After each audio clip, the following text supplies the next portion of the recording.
Bonjour, alors là, je suis vraiment très content parce qu'on s'apprête à voir un élément d'optique qui est vraiment fascinant, qui est extrêmement utile, soit dit en passant, omniprésent dans le monde de l'optique. J'ai nommé le réseau. Je l'ai introduit dans la section précédente. En fait, ce que vous voyez ici sur l'image, c'est un tube rempli d'hydrogène et cet hydrogène est électrisé. Okay? Donc, on envoie un courant électrique de haute tension et ça excite le gaz. C'est vraiment le mot là, qu'on utilise en physique, on va en reparler souvent, là, mais donc on excite le gaz avec de l'électricité. Lorsque l'hydrogène se désexcite, il émet de la lumière.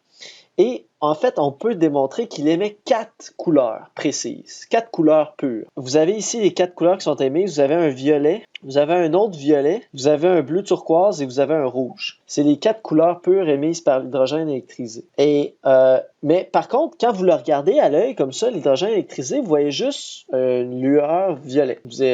Autrement dit, ce que vous voyez à l'œil, c'est le mélange des 4 couleurs. Vous voyez un mélange des 4 couleurs. Mais comment être capable de séparer les 4 couleurs? Comment être capable de séparer les 4 couleurs? Vous allez me dire, on peut prendre un prisme. Oui, c'est vrai, effectivement. Vous pourriez prendre un prisme, vous avez tout à fait raison, pour séparer les 4 couleurs. Comment ferait-on maintenant pour trouver les longueurs d'onde de chaque couleur? Fait que là, je vais une étape plus loin. Je veux les séparer, mais je veux pas juste les séparer. Je veux savoir quelle est la longueur d'onde de chacune de ces couleurs. Je veux savoir quelle est la longueur d'onde exactement de cette raie-là, de cette lumière-là qui est violet. Quelle est la longueur d'onde de ce violet, de ce turquoise et de ce rouge-là? Je veux savoir la longueur d'onde exactement en nanomètres. Combien de nanomètres pour ces 4 couleurs-là? Pour réussir à faire un tel exploit, ça prend une façon vraiment la plus simple, c'est d'utiliser un réseau. Donc, un réseau, on a vu, j'en ai parlé dans la section précédente. Donc, c'est simplement une plaque de verre qui est sillonnée de milliers de fentes très fines et très proches. On appelle le PAS du réseau la distance en 2 fentes successives. Un peu comme sur une vis, on appelle le pas la distance entre 2 filets successifs. Okay? C'est un peu le même principe, ça peut vous aider à vous en souvenir. Donc, le pas, c'est la distance en 2 fentes successives. Donc, elle est représentée ici, vous voyez, la distance D. Donc, c'est ça, la distance entre 2 fentes successives. Cette distance est constante pour tout le réseau. Donc, toutes les fentes sont également espacées. Le pas est symbolisé par la D minuscule. Si les ondes issues de toutes les fentes sont en phase, il se produit de l'interférence constructive et donc un maximum, comme c'est le cas ici. La différence de marche pour les maximums. Alors, la différence de marche pour les maximums, on sait qu'on va avoir un maximum lorsque la différence de marche est égale à un nombre entier de la longueur d'onde, de façon à ce que les ondes arrivent en phase. Toujours avec M qui est un entier, donc M qui est égal à 0, plus ou moins 1, plus ou moins 2, etc. Donc, si on regarde le schéma ici, en fait, on va regarder d'abord celui-ci. Vous allez dire, oui, mais tous les rayons qui partent des différentes fentes ici sont pas parallèles. Pourquoi est-ce que sur le dessin ici, ils sont représentés comme parallèles? Alors, c'est un peu la même chose que ce que j'avais expliqué précédemment, c'est que ce schéma-là n'est pas du tout à l'échelle. En réalité, ces fentes-là sont extrêmement rapprochées, puis la distance, elle, est assez grande. Au moins 1 mètre, ça peut être 5 mètres. Là. Fait que ça ici, c'est assez grand. En fait, c'est beaucoup plus grand que la distance entre la longueur totale du réseau ici. Donc, en réalité, tous ces rayons-là sont, toutes les ondes qui vont à un certain point ici sont pratiquement parallèles. Étant donné que le réseau est très petit par rapport à la distance L, tous les rayons, on peut considérer de façon approximative qu'ils sont parallèles. Donc, ça nous amène à ce zoom ici qui est fait sur les trous du réseau. Alors, D, c'est la distance, le pas entre la distance en 2 fentes successives. Fait que dans le fond, là, quand on parle de delta dans le cas d'un réseau, c'est la différence de marche qu'il y a entre 2 ondes successives. Donc, autrement dit, il y a une onde ici, vous voyez? Donc, il y a une onde, admettons, qui part comme ça. Puis là, après ça, il y a celle-là ici, qui part comme ça, mettons. Alors, quand on parle de delta, c'est la différence de marche entre 2 ondes successives. Donc, admettons, entre celle-là puis celle-là. Okay? C'est la différence de marche en 2 ondes successives. Fait que si la différence de marche en 2 ondes successives donne un nombre entier de la longueur d'onde, ben tous vos ondes vont arriver en phase. Donc, vous allez avoir droit à un maximum d'interférence constructive. Donc, c'est ça que j'ai essayé de représenter ici, d'ailleurs, sur le dessin. Donc, mettons, on considère que, mettons, l'onde du haut, à part du point ici. Donc, imaginons que celle-ci a le temps de faire un cycle complet. dans cet intervalle de temps-là. Donc, à ce moment-là, elle va avoir un décalage d'exactement un cycle. Donc, elle va avoir à faire un trajet supplémentaire d'exactement un cycle. Donc, finalement, elle ne va pas être décalée par rapport à l'onde du haut et elle va arriver en phase. Donc, autrement dit, dans son trajet supplémentaire, l'onde qui est juste en bas, elle a juste fait un cycle de plus. Donc, elle va arriver en phase avec celle-là. Puis, celle-là qui est juste en dessous, ça va être le même principe parce qu'ils sont tous à peu près parallèles. Donc, celui-là va faire aussi un cycle exactement. Fait qu'il va être, autrement dit, décalé d'un cycle par rapport à celui-ci. Donc, il va arriver en phase avec celui-ci. Puis celui-ci arrive en phase avec celui-ci. Fait qu'ils vont tous arriver en phase, voyez-vous? Lui aussi, il va arriver en phase, lui aussi, il va arriver en phase. Ils vont tous arriver en phase ensemble. Tous les rayons vont arriver en phase ensemble. Et c'est ça qui va faire en sorte que notre maximum ici, il va être extrêmement intense. C'est que toutes les ondes vont arriver en phase à cet endroit-là. Toutes les ondes issues de chacune des fentes. Ce que je viens de représenter schématiquement, c'est la situation M égale 1. M égale 1. Donc, autrement dit, entre une onde et l'onde qui est juste en dessous, on a un décalage de une longueur d'onde. Ça, c'est la M égale 1. Maintenant, M égale 2, ben là, ça va être dur à dessiner parce que c'est petit, là, mais il y aurait comme le temps de faire deux ondes. Moi, je ne l'ai pas bien dessiné, mais bref, imaginez ici qu'on a le temps de faire deux ondes au complet avant d'arriver ici. Puis à partir d'ici, ben, il parcourt la même distance que celui-ci. Donc, si on a le temps de parcourir deux longueurs d'onde ici dans la distance supplémentaire, à ce moment-là, on serait au cas M égale 2, etc. On a encore les relations delta égale d sin θ. Ça, comme on avait démontré dans la section sur Young, ça, c'est encore vrai. Donc, encore une fois, ça provient du fait que l'angle θ ici est égal. Donc, ça ici, c'est l'angle θ. C'est le même que l'angle θ qui est ici. Donc, ici, on a l'hypoténuse qui est D. Fait que par trigonométrie, on peut dire que delta égale d sin θ. Et aussi, l'équation y égale L tan θ, c'est aussi toujours vrai si on regarde le triangle qui est ici. Cette équation-là tient toujours. Maintenant, je vais vous parler de la dispersion d'un réseau, parce que le réseau a la capacité de disperser la lumière comme un prisme. Donc, jusqu'ici, nous avons considéré que la lumière, nous n'avons considéré que la lumière monochromatique. Monochromatique. Donc, chromate comme couleur, mono, un seul. Donc, autrement dit, la lumière qui possède une seule couleur pure. Par exemple, un laser, c'est une lumière monochromatique. C'est une lumière de une seule couleur pure. Donc, une seule couleur pure. Admettons maintenant qu'on éclaire un réseau, non pas avec une lumière monochromatique, mais avec de la lumière blanche, c'est-à-dire de la lumière polychromatique. Poly, plusieurs, polychromatique, donc une lumière qui contient plusieurs couleurs, comme le blanc. Donc, le blanc, c'est un mélange de toutes les longueurs d'onde entre 400 et 700 nanomètres environ. C'est le spectre visible. Donc, 400 nanomètres qui correspond au violet, 700 nanomètres qui correspond au rouge. Donc, admettons qu'on a toutes les couleurs entre 400 et 700 nanomètres, à ce moment-là, qu'est-ce qui va se passer? C'est que la position des maximums va pas être la même pour toutes les couleurs. Je vous explique. On avait démontré dans la section sur Young que la position des maximums était donnée par M lambda L sur D. En fait, je ne le démontrerai pas ici, mais en fait, on pourrait démontrer facilement qu'on va obtenir exactement la même équation avec les réseaux, pour la simple bonne raison que les équations n'ont pas changé. Remarquez, la delta max, c'est encore une longue M lambda, delta est encore égal à d sin θ, puis y égale à L tan θ. Les équations n'ont pas changé par rapport à la situation où on avait deux fentes.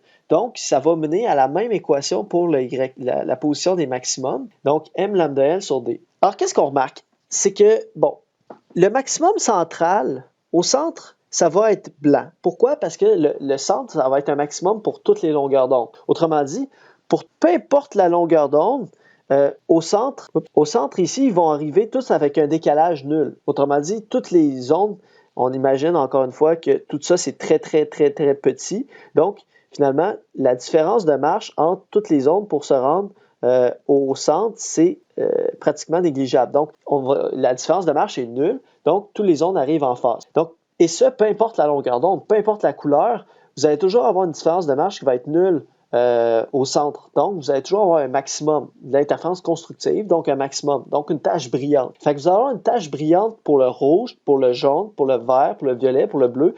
Donc, pour toutes les couleurs, vous allez avoir une tache brillante. Fait que vous allez avoir une tache brillante de toutes les couleurs qui vont se superposer.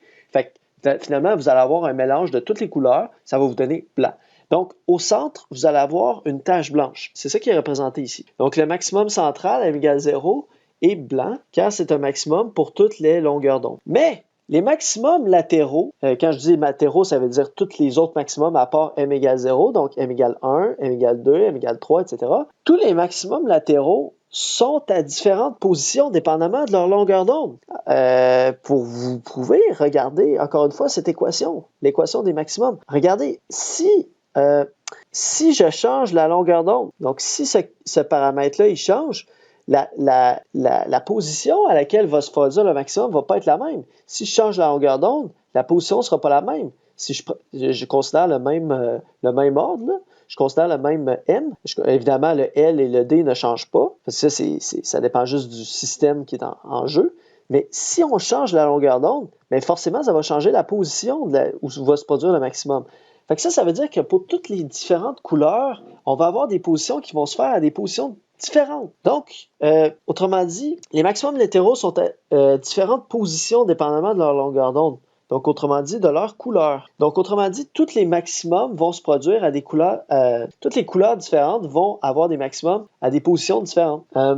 Et les couleurs sont donc étalées. Donc, cela forme des spectres. Quand on parle d'un spectre, je suis en train de parler de ça, par exemple. Un spectre, c'est un petit arc-en-ciel. Donc, c'est un étalage de toutes les couleurs visibles. Donc, vous avez ici un petit spectre ici, encore ici. Donc, tout ça, c'est ce qu'on appelle les spectres, les petits arcs-en-ciel. Donc, autrement dit, qu'est-ce qui se produit? C'est que, mettons, à cet endroit-ci, on va avoir un maximum pour le bleu. Mais le rouge, lui, il se fait pas au même endroit, le maximum d'ordre 1. Le rouge, il se fait ici, le maximum d'ordre 1. Et le jaune, il se fait entre les deux, etc.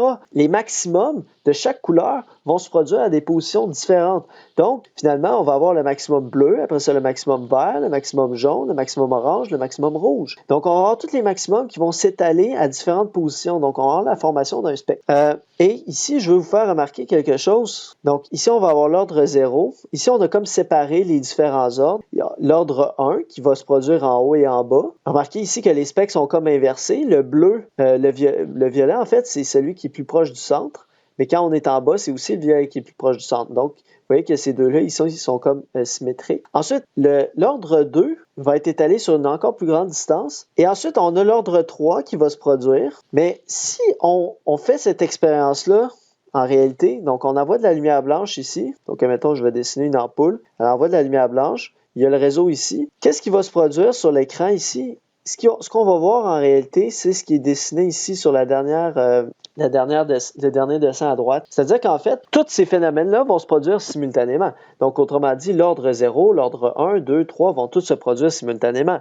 Un peu comme quand vous faites l'expérience l'expérience de Young avec deux fentes, vous n'allez pas juste avoir l'ordre 0, puis après ça, l'ordre 1, puis après ça, vous allez tous avoir les ordres en même temps. Ils vont tous apparaître simultanément. Donc, vous allez avoir l'ordre 0, l'ordre 1, l'ordre 2, l'ordre -1, l'ordre -2. Tous ces ordres-là vont apparaître simultanément. Alors, c'est la même chose qui va se produire dans le réseau. Donc, vous allez avoir l'ordre 0, ensuite, vous allez avoir l'ordre 1 ici, et là, vous allez avoir l'ordre 2, mais voyez-vous que l'ordre 2 va chevaucher l'ordre 3. Et là, il apparaît une espèce de couleur bizarre ici. Vous voyez, il y a une espèce de rose fuchsia qui apparaît ici. Puis là, vous allez dire, ouais, mais cette couleur-là n'est pas dans le spectre visible. Pourquoi cette couleur-là apparaît? Bien, c'est en fait une superposition de deux couleurs. Fait que dans le fond, à cet endroit-là sur l'écran, qu'est-ce qui se passe? C'est que vous avez la superposition. Ces couleurs-là vont se superposer. Donc, autrement dit, le rouge ici de l'ordre 2 va superposer au bleu de l'ordre 3 ici. Et c'est ça qui va donner lieu à cette espèce de rose qui va apparaître ici. Fait que ce rose-là, il ne fait pas partie comme tel du spectre visible. Autrement dit, ce n'est pas une couleur pure, mais c'est plutôt une couleur qui est issue de la somme de deux couleurs pures. Donc, ici, on a ce qu'on appelle un chevauchement des spectres. Alors ça, c'est important de retenir ce terme-là parce que dans les exercices, il va en avoir quelques-uns où on va vous parler du chevauchement des spectres. On va vous demander, par exemple, à partir de quel ordre est-ce que les spectres se chevauchent? Alors, admettons, je vous donne cet exemple-là ici et je vous demande à partir de quel ordre est-ce que les spectres se chevauchent? Alors ici, vous allez me dire, ça va se chevaucher à partir de 2. Voyez-vous ça? Parce que le spectre 1, voyez-vous, il est bien décalé par rapport aux autres. Le spectre 0, évidemment, aussi. Le spectre 1, il est bien isolé des autres. Mais le spectre 2 et 3, il commence à se chevaucher. Il embarque un par-dessus l'autre sur l'écran. Mais si on fait des calculs, comment on fait pour le savoir? Je vous donne en 1000, OK? Puis ça, je vous le dis, ça va vous sauver vraiment du temps pour les exercices. Il y en a des exercices par rapport à ça. Fait que je vous donne la clé, là. Prenez en note si vous voulez, ça va vraiment vous aider pour l'exercice. Pour savoir quand il va se produire le chevauchement des spectres, en fait, regardez où se produit le maximum de chaque couleur. Fait qu'admettons, le maximum du bleu va se produire ici. Le maximum du rouge du premier ordre va se produire ici. Fait que là, je vais donner des données fictives. Admettons que le rouge ici, il se produit à un angle de... je vais inventer un chiffre, là, mettons 5 degrés. Fait qu'admettons, le rouge du premier ordre, il se forme à un angle de 5 degrés. Puis le bleu ici, du deuxième ordre, se forme à un angle de 7 degrés, mettons. Est-ce qu'il va y avoir chevauchement? Non. Parce que le rouge du premier ordre, il termine, dans le fond, le spectre, il se termine à 5 degrés avec le rouge. Puis le prochain spectre, il commence à 7 degrés avec le violet. Fait que le premier ordre puis le deuxième ordre, on peut conclure qu'ils ne se chevauchent pas quand on va faire les calculs. Maintenant, mettons qu'on fait le calcul ici pour le jaune, le rouge du deuxième ordre ici, puis mettons qu'on trouve 10 degrés. Puis on trouve le violet du troisième ordre, puis là on trouve 9 degrés. Puis mettons on trouve que le rouge ici du troisième ordre, c'est, mettons, 15 degrés. Alors là, il faut voir qu'il y a un chevauchement, voyez-vous. C'est parce que là, c'est facile à voir parce que les spectres ont été dessinés pour vous. Mais dans votre exercice, les spectres ne vont pas être dessinés pour vous. Fait que par calcul, vous allez devoir déduire quand est-ce qu'il va y avoir un chevauchement des spectres. Donc, regardez chaque spectre, autrement dit, chaque ordre, où est le maximum du violet, et où est le maximum du rouge? Ça va vous permettre de délimiter le spectre. Mettons le spectre d'ordre 1. Après ça, le spectre d'ordre 2, il part de 7 degrés, il va jusqu'à 10 degrés. Le spectre d'ordre 3, il part à 9 degrés, il va jusqu'à 15 degrés. Et là, avec les calculs, on peut se rendre compte qu'il y a un chevauchement parce que l'intervalle de 7 à 10 chevauche l'intervalle de 9 à 15. Donc là, on voit qu'il y a un chevauchement qui se produit entre l'ordre 2 et l'ordre 3. Autrement dit, l'ordre 3 commence avec le violet à 9 degrés, alors que l'ordre 2 n'est pas encore terminé, parce que l'ordre 2 termine seulement à 10 degrés avec le rouge. Donc, c'est la façon de voir qu'il y a chevauchement des spectres. Donc, juste une petite comparaison ici du réseau et des prismes. Donc, comme j'ai dit, ça peut finalement, un réseau peut faire finalement un peu un office de prisme, dans le sens que ça va séparer les différentes longueurs d'onde, comme un prisme. La différence, c'est que le prisme va envoyer seulement un faisceau, tandis que le réseau va envoyer un faisceau en haut, un faisceau en bas.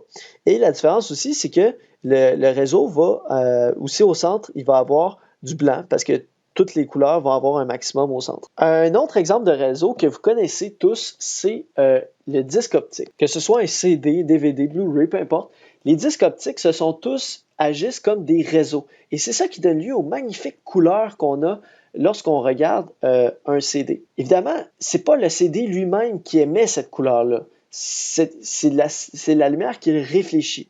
Donc, au départ, c'est que le CD, le disque optique, est illuminé par de la lumière blanche. La lumière qui éclaire votre pièce, par exemple, la lumière du soleil, peu importe. Alors ça, c'est la lumière blanche qui contient toutes les couleurs. Et là, ça arrive sur le CD. Ce qui arrive, c'est qu'un CD, c'est comme un disque qui est sillonné de petites lignes, de minuscules fentes. Et dépendamment si la lumière arrive sur un creux ou sur un crête du CD, à ce moment-là, la lumière va pouvoir être réfléchie ou ne va pas pouvoir être réfléchi. Donc, ça va faire un peu l'équivalent d'un réseau, dans le sens que dans un réseau, il y a des endroits où la lumière peut passer, c'est-à-dire les petites fentes, puis il y a des endroits où la lumière ne peut pas passer. Fait que c'est ça qui donne l'effet de réseau. Puis sur un CD, il va se produire la même chose, mais c'est juste que c'est un réseau en réflexion plutôt qu'être un réseau en transmission. Donc, autrement dit, sur un CD, ce qui se passe, c'est qu'il y a des endroits où la lumière peut être réfléchie, puis il y a des endroits où la lumière ne peut pas être réfléchie. Donc, ça va donner le même effet, mais en réflexion.